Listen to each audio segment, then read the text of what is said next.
हा ताल महत्वाचा. कदाचित संत एकनाथांना सुद्धा ते कळलं असावं, म्हणून त्यांनी अभंगाच्या माध्यमातून प्रबोधन न करता भारुडाच्या माध्यमातून प्रबोधन केलं. त्याचं कारणच ते होतं.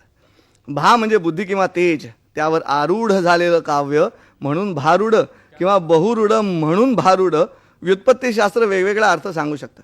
आपल्याला ते आता वादात शिरायचं नाही. प्रश्न असा आहे की ताल महत्त्वाचा. मी काव्य या विषयाला बोलायला आधीच सुरुवात केलेली आहे 8 विषयांपैकी. काव्य म्हणजे थोडक्यात जे वाक्य नाही ते काव्य असा मूळ संकेत आहे. अक्षरं उलटी सुलटी करायची, कानामात्रा जोडाक्षरं तशीच ठेवायची.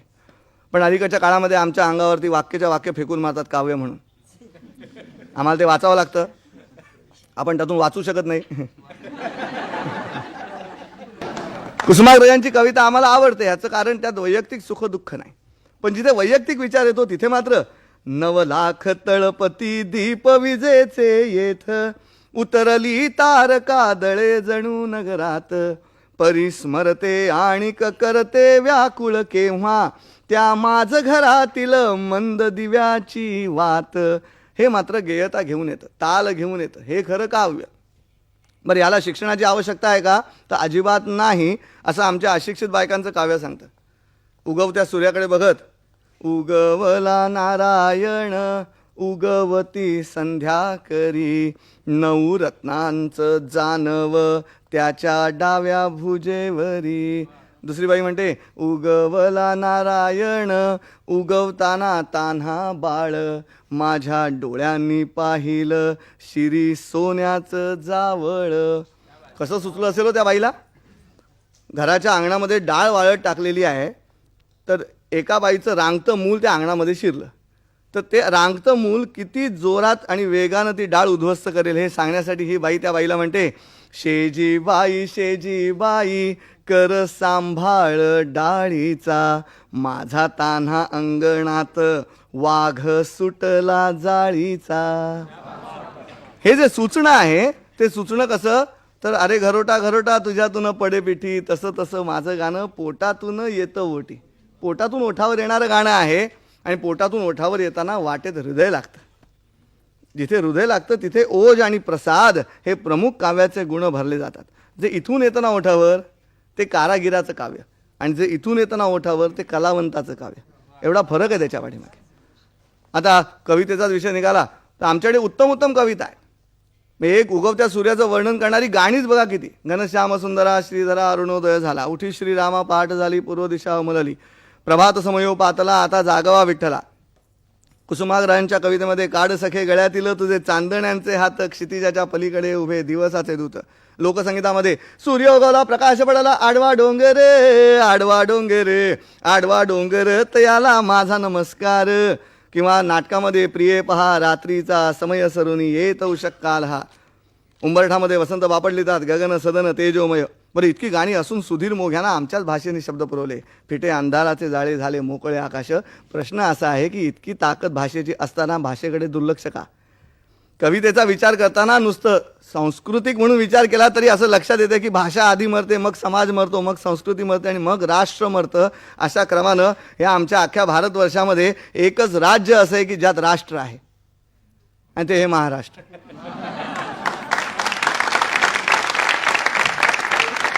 मग असं जर असेल तर मग मराठी भाषेकडे दुर्लक्ष करायचं कारण काय? ते सिद्ध करण्यासाठी हा कार्यक्रम की भाषेची ताकद काय आहे. अलौकिक.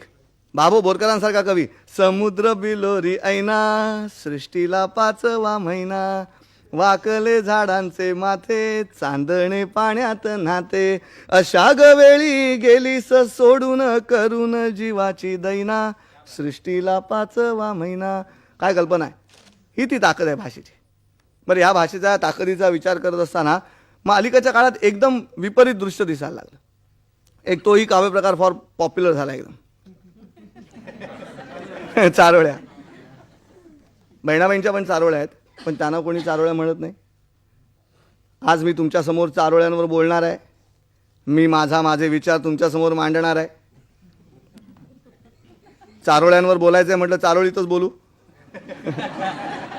घालायचाच ठरवला आहे, घोळात घोळ आणखीन घालू. चारोळी प्रकार नवा नाही. वाक्याच्या शेवटी यमक आहे. 2 वाक्यांच्या 4 ओळी करण्यामध्येच गमक आहे. मग तरी एवढं लोकप्रिय का, तर संपूर्ण समाजाचीच भाषेविषयीची आसक्ती कमी झाल्याचं ते लक्षण आहे. नाही तर एवढं पॉप्युलर व्हायचं काही कारण नाही. अहो, खोल पाणी शांत वाहतं तेव्हा आवाज होत नाही. खोल पाणी शांत वाहतं तेव्हा आवाज होत नाही, याचा अर्थ असा नाही त्यात कोणी पोहत नाही. अहो, ओले ओलेवर प्रेम करणारा खोल काहीच मागत नाही, हे दुःख आहे. ओले ओलेवर प्रेम करणारा खोल काहीच मागत नाही. पाय सहज होतात ओले, खोलात जावं लागत नाही. संत तुकारामांची गाथा सांगते, देव तारी त्याला कोण मारी. आज श्रीखंडाचाच पत्ता नाही, चारोळ्यांची चर्चा भारी. ही ती विचित्र अवस्था आहे. आणि ह्यातून बाहेर कसं करायचं, तर मग सांस्कृतिक कार्यक्रमांच्या माध्यमातूनच ती ताकद आम्हाला परत परत सिद्ध करावी लागेल. अन्यथा वात्रटिका सुद्धा एकेका माणसांना राजकारणात घेऊन जायला लागली. वात्रटिका आणि राजकारण, रवींद्रनाथ टागोरांनी सुद्धा वात्रटिका लिहिली. स्ट्रे बर्ड्स या काव्यसंग्रहामध्ये रवींद्रनाथ टागोर म्हणतात, स्वप्न म्हणजे बायको अखंड बडबडणारी, आणि झोप म्हणजे नवरा सदैव गप्प बसणारा. अनंत खाणेकरांसारखा कवी आहे, आला खुशीत समिंदर त्याला नाही धीर होडीला बघतो धरू. किती छान गाणं. पण त्यांनाही वात्रटिका लिहाविषयी वाटलीच. मग ते म्हणतात, साताऱ्यातील सतार सुंदर नसती तिजला तारा. साताऱ्यातील सतार सुंदर नसती तिजला तारा, अजिंक्य तारा म्हणूनही चढतो कोणीही म्हातारा. असं आहे. जीवनात ही घडी अशीच राहू दे. गीत आणि संगीत यशवंत देव. किती छान गाणं आहे. पूर्वीच्या काळी म्हणे, हे गाणं बटाटे पोहे आणि बघायचा कार्यक्रम मुलीला. हे एकदम असे मुलीला गाणं येतं म्हणता, असं म्हटलं रे, म्हटलं की हो का, ऐकवा बघू. जीवनात ही घडी अशीच राहू दे. हे लग्न ठरेल कसं. तीच म्हणते जीवन अशीच राहू दे, मुलं स्थळच बघतायत. पण इतकं लोकप्रिय गाणं ज्यांनी लिहिलं त्यांना वात्रटिका लिहावीशी वाटली. मग यशवंतदेव वात्रटिकेत म्हणतात, गोपींची वस्त्र बाळकृष्णानं हिरावली. गोपींची वस्त्र बाळकृष्णानं हिरावली आणि तीच पुढे राजसभेत द्रौपदीला पुरवली. वात्रटिका काय, मीही लिहितो वात्रटिका. पण आजच्या कार्यक्रमामध्ये ज्या कविता मी ऐकवीन त्या ऐकवत असताना ज्या ठिकाणी कवीचं नाव सांगणार नाही, ती कविता माझी असेल असं समजा. दरवेळेलाही माझी कविता असं मी सांगणार नाही. आता वात्रटिका योगासनांची शिबिरं अलीकडच्या काळात ब्युटी पार्लर्सनी पण सुरू केली. हे ब्युटी पार्लर्स सर्वार्थानं सौंदर्य असं त्यांचं म्हणणं आहे, ब्युटी पार्लर्सवाल्यांचं. त्यामुळे काय घोळ झाला बघा. आता ब्युटी पार्लरमध्ये योगासनांची शिबिरं आल्यामुळे, योगासनांचं शिबिर संपवून तू आलीस नाही विचारलंस. योगासनांचं शिबिर संपवून तू आलीस नाही विचारलंस. माझ्यातल्या फरकाची तुला जाणीव नाही का झाली.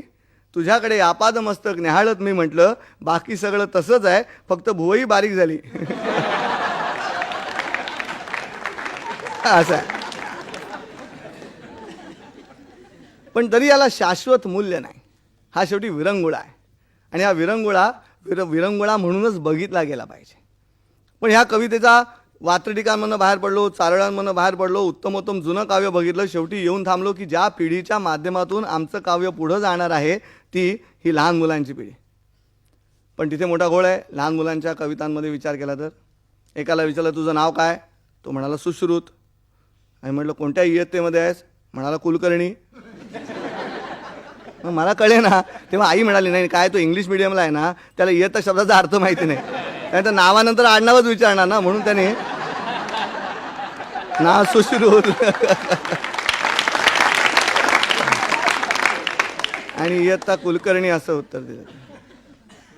बरं, या इंग्लिश शब्दाबरोबर पुढचा जो शब्द आहे ना, तो आयुष्यभराचं स्टँडर्ड दर्शवतो की असं मला भीती वाटते खायला. मीडियम.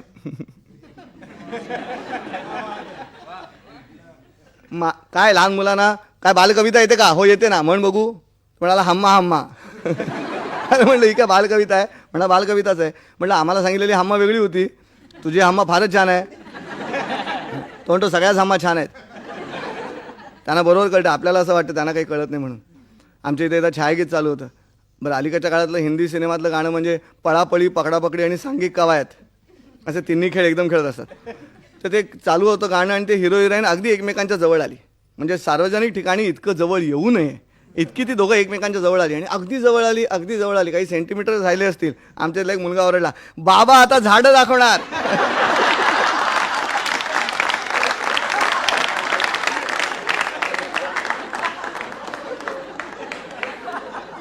त्याला त्याला बरोबर माहिती आहे, एवढ्या अंतरावरती हिरोईन आली की पुढचं काही दाखवत नाहीत, झाडं मात्र दाखवतात. गर गर गर गर. हा जो उत्क्रांतीवाद आहे तो हा मुलांना कसं कळतं पुढचं. त्यामुळे बालकवितांचा विचार करायला लागल्यानंतर तिथे हा गोळ. बरं, बालकविता मराठीतल्या कविता म्हणजे विंदा करंदीकरांसारखा कवी, स्वप्नात पाहिली राणीची बाग, हत्तीच्या पाठीवर बसलाय नाग, किंवा पंढरपूरला आहे शाळा, सगळे विद्यार्थी गोरे, एक मात्र कुट्ट काळा, दंगा करतो खूप, मस्ती करण्यात आहे अट्टल, मास्तर म्हणतो जाऊ दे चुकून असायचा विठ्ठल. आम्ही हा आनंद देऊ नाही शकत मुलांना आता. बरं, आई वडील मराठी माध्यमातले आणि मुलं इंग्रजी माध्यमातली, ही जोडी घोळ घालते. अडगुलं मडगुलं सोन्याचं कडगुलं, आईला इंग्लिशमध्ये कुठे येतं. त्यामुळे ज्या वेळेला ते अर्थ असलेले ध्वनी लहान मुलांच्या कानावर पडतात त्यावेळेला ते मराठीतलेच असतात. त्यामुळे लहान मुलाची वैचारिक जी भाषा आहे ती भाषा आई ज्या भाषेत त्याला बोलता येत नाही तेव्हा बोलते ती भाषा असते. त्याला इंग्रजीमध्ये नॉन व्हर्बल कम्युनिकेशन असं जरी म्हटलेलं असलं तरी 700 वर्षापूर्वी संत ज्ञानेश्वरांना माऊली म्हटलं आणि त्यांनी ज्ञानेश्वरीमध्ये शब्दे विण संवादिजे म्हणजे नॉन व्हर्बल कम्युनिकेशनच आहे. आणि त्यामुळे मातृभाषा महत्त्वाची. बरं, ह्या नाहीतर आई त्या मुलाला कडेवर घेऊन आपला गुरगुट्या भात भरवते. हा घास चिवचा, हा घास काऊचा, तो बघ चिव, तो बघ काऊ. पोरगं विचार करतं 6 वर्षांनी, इंग्लिश मिडियम ज्युनियर KG. आईने सांगितलेला काऊ काळ्या रंगाचा आणि खिडकीवर बसणारा, आणि बाई म्हणतात तो काऊ 4 पायाचा आणि दूध देणारा कसा काय.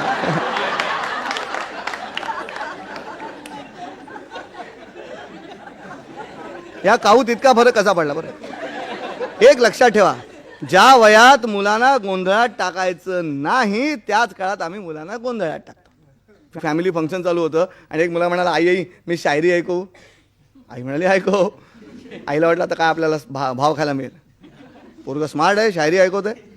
मग मुलगा सुरू झाला, वो मेरे गली में आई. आई ऐक ना पहिली ओळ. वो मेरे गली में आई और प्यार से बोली. आईने डोळे मोठे केले, शर्ट खेचून बघितला. बरं, आईला भीती ही आता गल्लीतच शिरली आहे, अजून पुढचं माहिती नाही आहे काय चाललं ते. थोडे वो मेरे गली में आई और प्यार से बोली भांडी.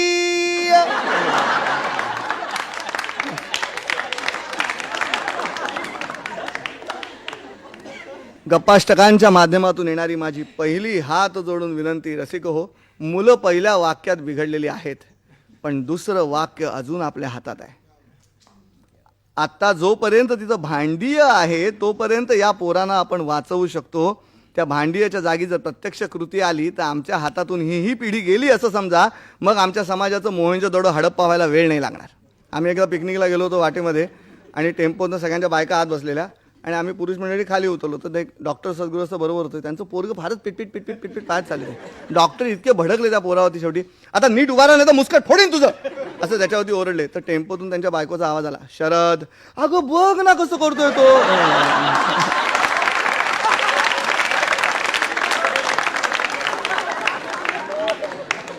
ज्या टोनमध्ये मुलाबरोबर बोलायचं त्या टोनमध्ये बायकोबरोबर.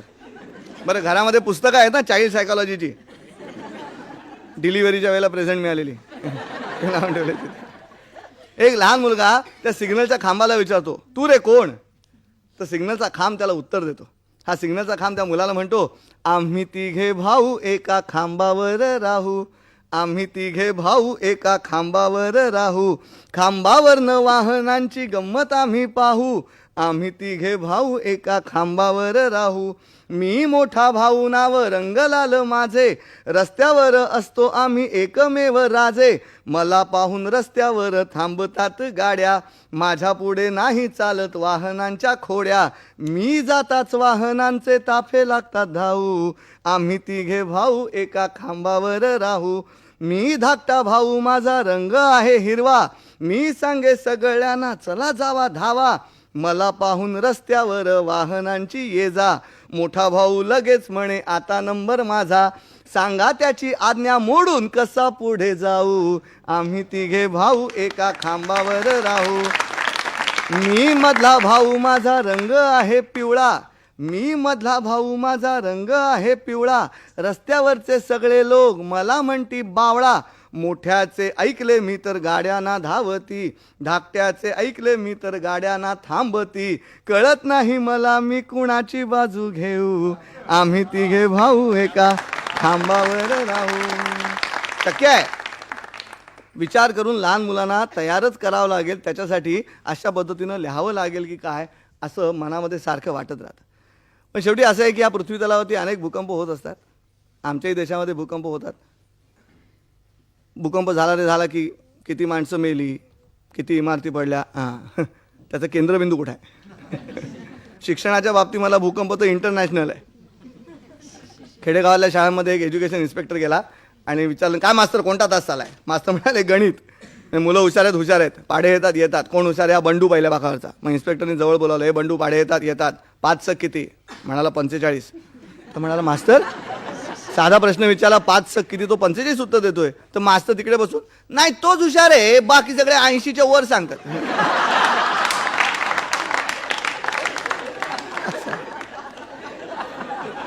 असा